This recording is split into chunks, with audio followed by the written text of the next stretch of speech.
brush, I have to keep going back and getting more water because you can see when I was using that large brush, this takes a longer time to move across the canvas.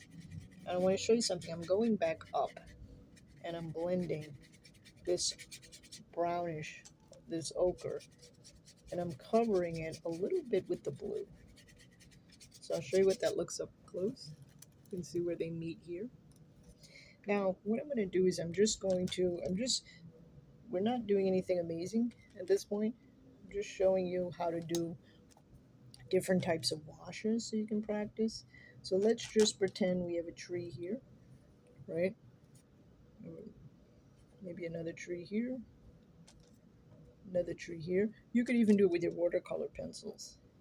And this is just these lines, okay?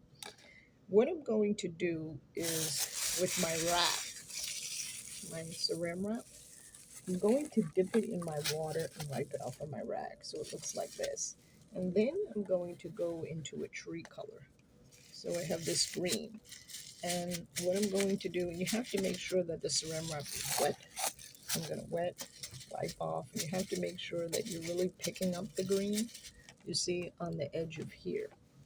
And then what you do, and I did another video too with this, with acrylic oils. It works, either or. I want to make sure that this is kind of taped down. And then what I'm going to do is I'm just going to dot it and I put it here. And I do it real fast. You see? And I get that tree. Okay? So that is this kind of saran wrap here. Okay? And then what I could do is I could go back with a watercolor pencil and define these lines. I could make this into a more definition maybe here. I could even use another brush where I have some shadows here coming on this side. So I see my light and my shadows, two different lines on the tree. But I could do this in a bunch of colors. I could put, I don't know, maybe you like cherry blossoms, right? Where you have pink and a little bit, or you're kind of doing that, but that's another thing. So that's a technique, and you could go back. If you go back, with a darker, more intense green, you could go back over it. So let's go back over it, and then it changes to this. Okay. So it all depends on really what kind of tree that you want, but I can do the trees rapidly like that. So again, this saran wrap. The other thing that you can do with the watercolors are you can take your brush.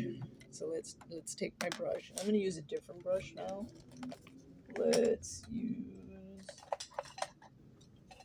more rounded brush here. So we have flats, which come to a square, and we have rounds. I'm going to dip my brush, I'm going to pick it off, and let's just pick up the green again. This time we're just doing it with the brush. I'm going to dab, and I got a lot of green on this brush. As you can see, the difference, with that. It's very wet, right?